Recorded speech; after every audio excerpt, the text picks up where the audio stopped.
Hello everyone, welcome back to my channel tricky education with Khemnarang. अगर आप किसी भी टीचर एलिजिबिलिटी टेस्ट की तैयारी कर रहे हैं तो आपके लिए ये वीडियो बहुत ही हेल्पफुल होने वाली है, चाहे वो सी टेट हो, यूपी टेट हो या सुपर टेट हो, या किसी भी अदर टीचर एलिजिबिलिटी टेस्ट की तैयारी कर रहे हैं और आप एग्ज़ाम में अच्छे नंबर लाना चाहते हैं तो ये वीडियो आपके लिए बहुत ही हेल्पफुल होने वाली है, क्योंकि इसमें हम डिस्कस करेंगे कुछ इंपॉर्टेंट पॉइंट जो आपके लिए बहुत हेल्पफुल होंगे। तो आइए स्टार्ट करते हैं। सबसे पहले मैं आपको बता दूं कि जो भी ये टीचर एलिजिबिलिटी टेस्ट होते हैं इनमें पेडागोजी और चाइल्ड साइकोलॉजी से रिलेटेड जो क्वेश्चंस होते हैं सिचुएशन के अकॉर्डिंग आपका एटीट्यूड चेक किया जाता है कि वो पॉजिटिव होगा या निगेटिव। तो आपको कुछ इंपॉर्टेंट पॉइंट्स को ध्यान में रखना है। तो आइए स्टार्ट करते हैं। तो सबसे पहले देख लेते हैं कुछ निगेटिव पॉइंट्स। अगर वो आपको क्वेश्चंस के आंसर में या ऑब्जेक्टिव में मिले तो आपको उनको रॉन्ग कर देना है, उस ऑप्शन पे नहीं जाना है। सबसे पहले तो एक आपको मोटी सी बात दिमाग में बिठा लेनी है कि बालक कभी गलत नहीं होता, यानी कि जो आपका छात्र है वो कभी गलत नहीं होता। शिक्षा व्यवस्था ही गलत हो सकती है या फिर आपका पढ़ाने का तरीका गलत हो सकता है। ये तो आपको दिमाग में रखना ही रखना है। अगर किसी भी ऑप्शन में इस तरह की बात की जा रही है कि बालक की गलती निकाली जा रही है तो वो ऑप्शन हमेशा ही रॉन्ग होगा। इसके अलावा फर्स्ट देख लेते हैं, जहाँ याद करने व रटने की बात हो रही हो, जहाँ पे भी किसी भी तथ्य को हम रटाने की बात कर रहे हैं तो दिमाग में बैठा लेना है कि ये नकारात्मक बिंदु है, निगेटिव पॉइंट है, इसलिए बच्चे को इस ओर नहीं ले जाना है।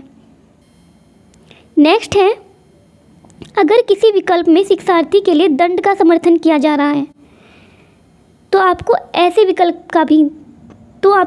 विकल्प का भी समर्थन नहीं करना है, यानी कि जिसमें पनिशमेंट की बात हो रही है तो वो भी ऑप्शन हमेशा रॉन्ग होगा।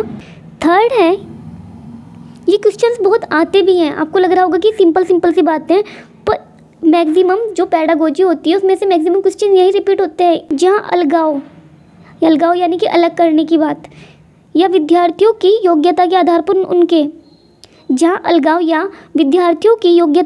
पर उनके ग्रुप बनाने की बात हो रही हो, यानी कि उनको उनकी ग्रेड के आधार पर डिवाइड करने की बात हो रही हो, तो आपको ये नहीं करना है, आपको उस ऑप्शन को भी हमेशा रॉन्ग ही करना है। नेक्स्ट है, जहाँ लड़के व लड़कियों में भेदभाव किया जा रहा हो या लड़कों को लड़कियों से उच्चतम बताया जा रहा हो या लड़कियों को लड़कों से, तो आपको ऐसे विकल्प के भी साथ नहीं जाना है, यानी कि आपको ऐसे विकल्प को भी कभी राइट नहीं करना है।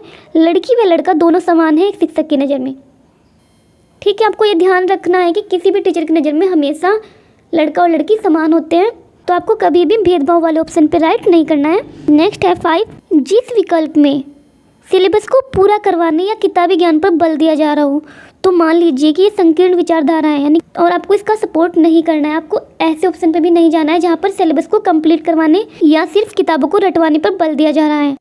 नेक्स्ट, जिस विकल्प में विद्यार्थियों से अनुशासन स्थापन की बात हो रही हो उस विकल्प के साथ नहीं जाना है। आपको लगता है कि अनुशासन या डिसिप्लिन बहुत बड़ी चीज़ है, पर आपको ध्यान रखना है कि जिसमें अनुशासन की बात की जा रही हो वो भी ऑप्शन आपका हमेशा रॉन्ग होगा, क्योंकि इतने छोटे बच्चे हैं उनको अनुशासन में रखना सही नहीं है, क्योंकि वो अगर आप उनको डिसिप्लिन में मेंटेन करने में रहेंगे तो वो अपना जो आउटपुट है वो सही से नहीं दे पाएंगे। नेक्स्ट है 7, जिस विकल्प में व्याख्यान विधि की बात हो रही हो या विद्यार्थियों को केवल श्रोता बनाने का समर्थन हो तो उस विकल्प के साथ आपको नहीं जाना है।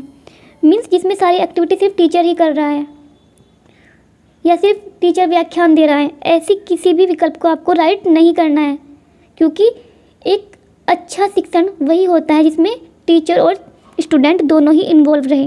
नेक्स्ट है 8, जिस विकल्प में विद्यार्थियों को किसी चीज़ के लिए दोषी ठहराया गया हो तो आपको ऐसे विकल्प की ओर भी नहीं जाना है।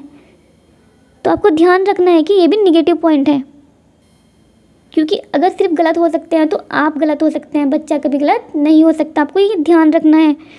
नेक्स्ट है 9, जिस विकल्प में अंक या ग्रेड देने या केवल परीक्षा पास कराने की बात कही जा रही हो तो आपको उसके साथ सहमत नहीं होना है, मतलब ये कि ये भी एक निगेटिव विकल्प है।